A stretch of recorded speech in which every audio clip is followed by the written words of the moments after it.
The Subaru Impreza WRX. For a whole generation of UK car nuts, this car was an absolute legend. A rally hero you could actually drive on the road. The unmistakable rumble of a flat-four boxer engine, the flash of World Rally blue paint and gold wheels. It was a poster car that jumped off the wall and onto our streets. A glorious two-finger to the established European performance cars. So, after 1 year's legal battle, lots of money spent, we've got her back. And we have 1 month to complete the project. So stay tuned and we'll tell you why we've only got 1 month. She's already had an exhaust done on her. She's already been lowered, had lighter wheels. That's just the basics of it. Do we know if the engine management's been tweaked?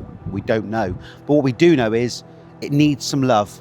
Needs tires, needs the interior completely taken out because after a year, it's moldy. So without further ado, we're going to get the car in today, give her a clean on the outside, just to inspire us a bit more and see what we've got to work with, because we've only got 1 month to complete the project.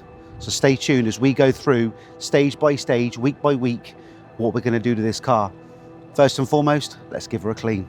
So huge thanks to guys at Euro Car Parts. All we asked for was an oil and filter change, just to say, look, do you fancy giving us an oil and filter change for one of the videos for the Impreza? So what else have we been given? I did say to them on the phone, and I didn't think they were listening when I said it about how filthy it was, but they clearly were, because as you can see, they've given us 20 litres of concentrate TFR, and that's enough to wash probably 10 lorries over.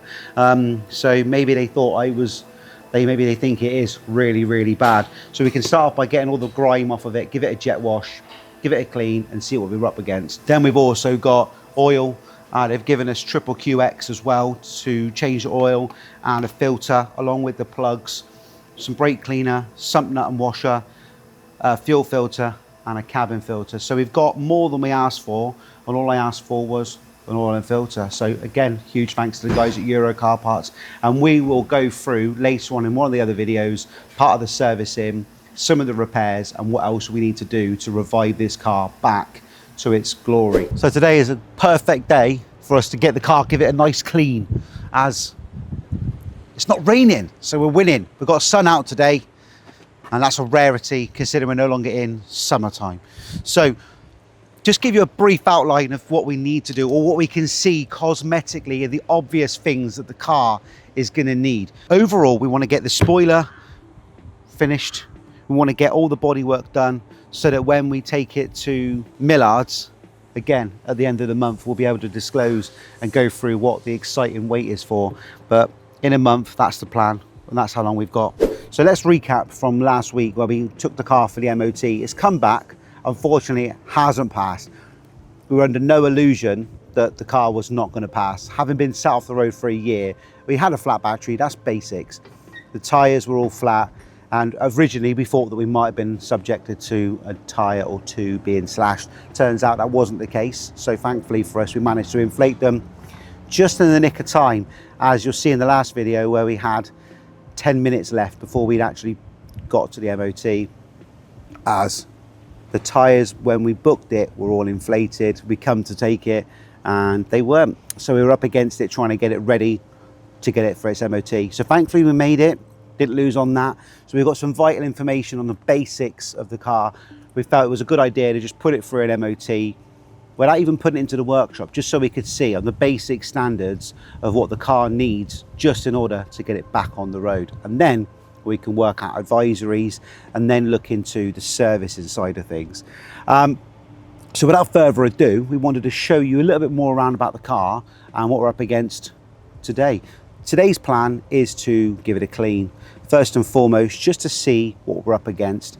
Now, we don't intend on necessarily doing much with the bodywork overall, as we've got bigger plans for it. But what we do know is the spoiler has all the lacquer has decided to come off of it over the years. It had already started to deplete, but we want to get the car revived, and that means we have to put a lot of energy into it. And we've only got 1 month, whilst we still have a fully operating workshop and other businesses in the background. Finding the time to get this car back on the road is also going to be a challenge in itself, let alone the actual work we're undertaking, because we've got to find time to get it on the ramp, find time to do the servicing, and then also find the time to get it cleaned and up to scratch, ready for the end of the month. So on a normal circumstances, we would like to think we'd had more time, but people that have got projects will probably understand that things in the background take a back burner. So if you've got a project, no doubt you will understand that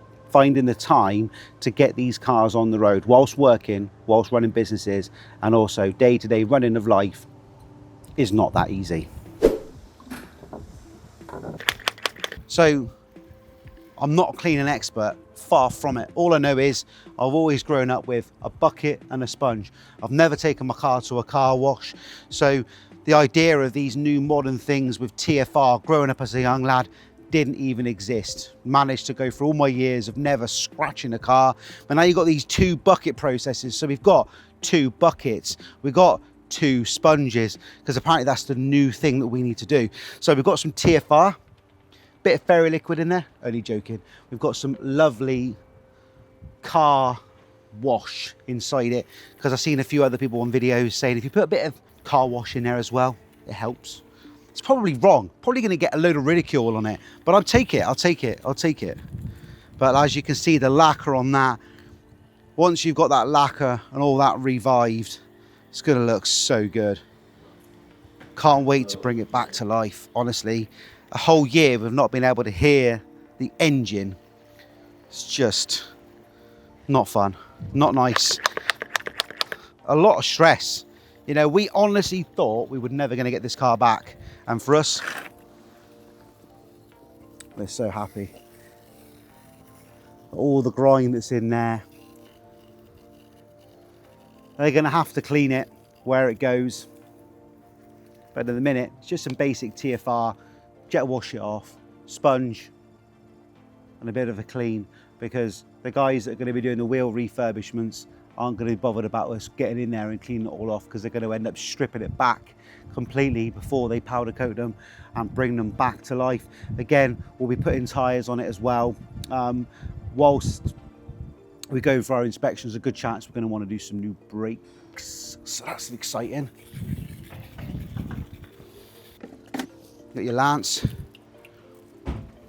That's supposed to clean it off, I think. Aha! One I made earlier.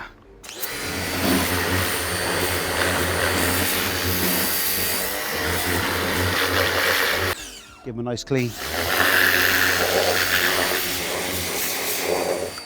Oh, straight in the face. Note to self, for you guys out there watching the video, you should be wearing PPE. She is sexy though, isn't she? She is sexy. Oh, mate, that's twice in a row. Here's some I made earlier. Good idea. So then I'm just gonna have like a shitload of crap on my face and shit all on my glasses.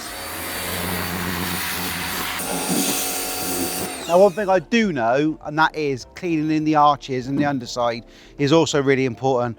You don't need to be a detailer or a valeter to know that. You just know that all up inside that arch, cleaning the mud and soil and all the dirt off that is absolutely vital to keeping that car no rust on the arches, because all that happens is what happens along here, look, all of that, if you leave it under there over years and years and years, as you think I just washed that, yeah, but look.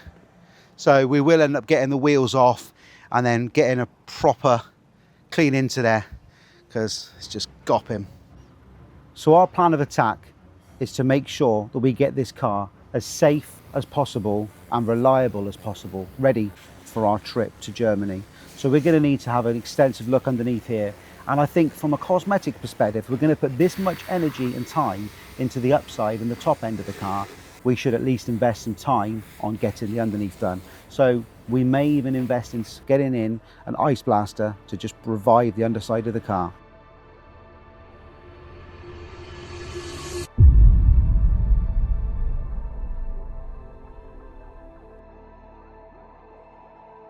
All right, no messing around. If the car won't move for us, we'll just have to go to the source of the problem. It's time to get the big mallet out. So let's give it a hammer, I'll give it a thud, and let's see if we can work our magic and get the wheel off. So We've given it a tap. Moment of truth is, has me tapping the wheel actually released these brakes?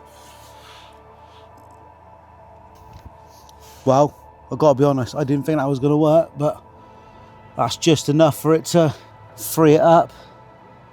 But more interesting than not, this is probably one of the first.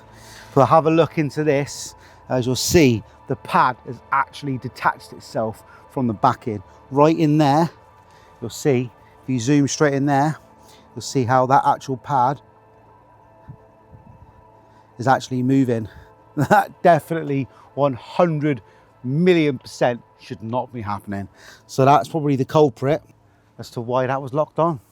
Stay tuned, because we definitely have to be doing some brake work on this no matter what now. The immediate problem is solved. The car can move under its own steam. I can finally get it into the workshop where the real work can begin. Of course, this whole ordeal has just added another job to our list. The brakes are completely shot, the calipers need a full rebuild or replacing, the discs are toast, and the pads are obviously scrap. But that's a job for another day, a job we can do in the warm, dry workshop. And you know, if you've ever had a simple job that started off as a 5-minute task that then turned into 5 hours, you'll understand that these turn into an absolute nightmare. So please like and subscribe to the channel as we go and show you lots of 5-minute jobs that we started that then turned into 5-hour jobs. Like and subscribe and stay tuned for the next episode.